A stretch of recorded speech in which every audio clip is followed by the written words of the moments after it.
جن کا سمجھنا اور ان کے حصول میں کردار ادا کرنا ہم سب کی ذمہ داری ہے۔ میرے بھائیو، اس تقریب کے انعقاد کا اولین مقصد یہ ہے کہ ہمارے وہ سعادت مند بچے جنہوں نے 1 سال 2 سال 3 سال مسلسل محنت کی، 30 پارے قرآن اپنے سینوں میں محفوظ کر لیا، یا وہ بچیاں جنہوں نے 6 سال مسلسل مجاہدہ کر کے اپنا تعلیمی سلسلہ تکمیل تک پہنچایا، ان بچوں اور بچیوں کو اعزاز اور شرف بخشنے کے لیے یہ تقریب منعقد کی گئی ہے۔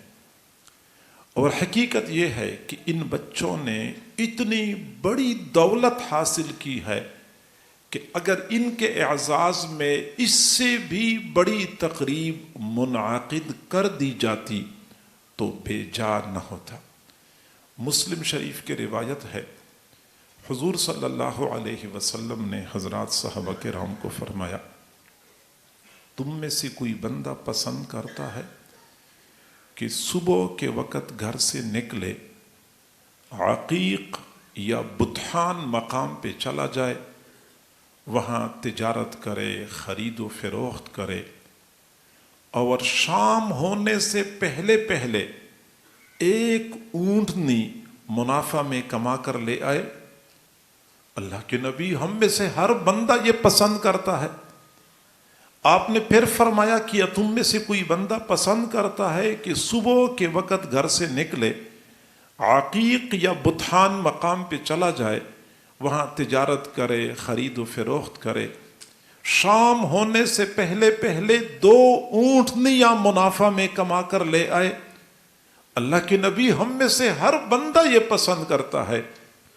تب آپ صلی اللہ علیہ وسلم نے فرمایا، قسم ہے اس پروردگار کی جس نے مجھے حق کے ساتھ مبعوث فرمایا، کہ تم میں سے کوئی بندہ صبح کے وقت گھر سے نکلتا ہے، قرآن مجید کی 1 آیت سیکھتا ہے، یہ 1 اونٹنی کمانے سے افضل ہے۔ 2 آیتیں سیکھ لے تو 2 اونٹنیاں کمانے سے افضل ہے۔ اگر 1 آیت سیکھنا 1 اونٹنی کمانے سے افضل ہے تو وہ سعادت مند بچے اور وہ بچیاں جنہوں نے 6000 سے زیادہ آیتیں صرف سیکھی نہیں ہیں بلکہ زبانی یاد کر کے اپنے دلوں میں محفوظ کر رکھی ہیں، انہوں نے کتنی بڑی دولت سمیٹی ہے، ہم اس کا خود اندازہ لگا لیں۔ ان بچوں کے اعزاز اور شرف میں یہ تقریب منعقد کی گئی ہے۔ اور میرے بھائیوں، یہ بات یاد رکھیں کہ قرآن اللہ کا کلام ہے، اور جیسے اللہ کی ذات بلند ہے ایسے ہی اللہ کا کلام بھی بلند ہے، اور جو بندہ اس کلام کے ساتھ وابستہ ہو جاتا ہے کلام اللہ اس کو بھی بلندی عطا کر دیتا ہے۔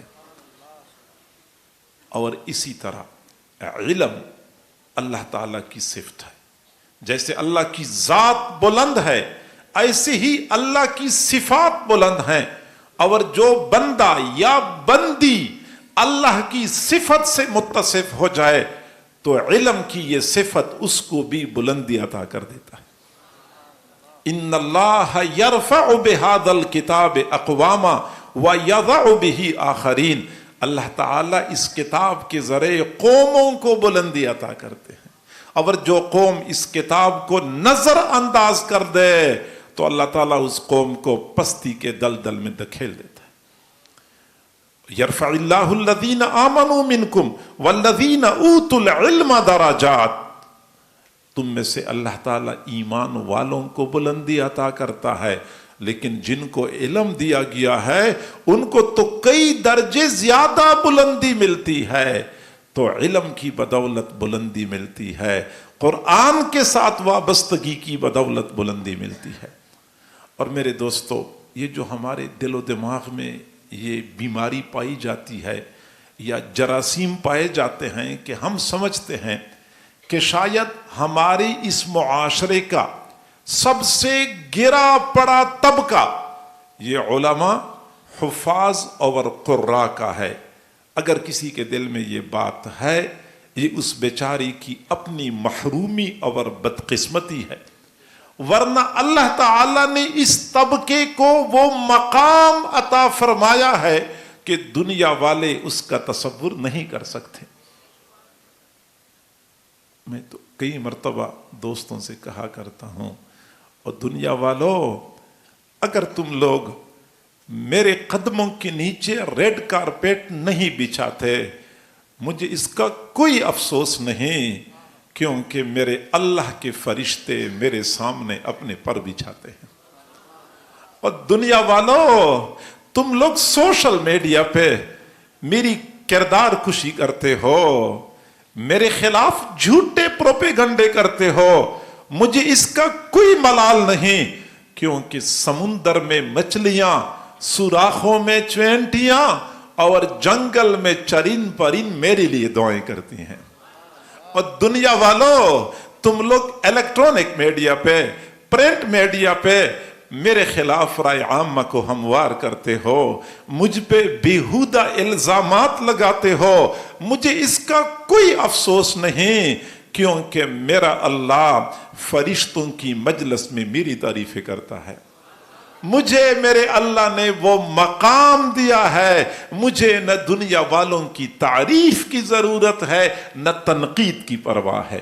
ہاں، اتنی سی بات ہے کہ جو لوگ ان علماء، حفاظ اور قراء کی تعظیم کرتے ہیں، ان پر لمحوں میں سعادت کے دروازے کھل جاتے ہیں، اور جو تحقیر اور بے حرمتی کرتے ہیں، بدبختی اور شقاوت ان کا مقدر بن جاتی ہے۔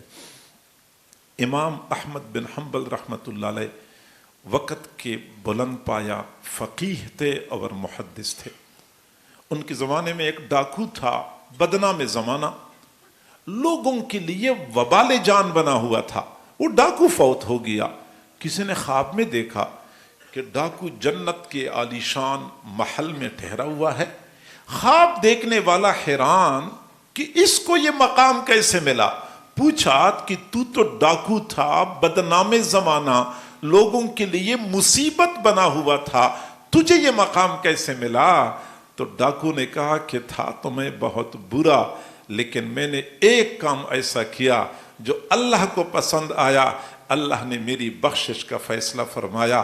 ایک دن نہر کے کنارے بیٹھ کے میں نے ہاتھ دھونے تھے، ابھی میں نے نہر میں ہاتھ ڈالے نہیں تھے، میں نے دیکھا میں تو اوپر کی جانب بیٹھا ہوا تھا، نچلی جانب امام احمد بن حنبل رحمت اللہ علیہ نہر کے کنارے بیٹھ کے وضو کر رہے تھے۔ میں نے سوچا میں گناہگار آدمی، بدکار آدمی، میرے ہاتھوں کا استعمال شدہ پانی امام احمد بن حنبل کی طرف جائے گا، یہ تو ان کی تعظیم کے خلاف ہے۔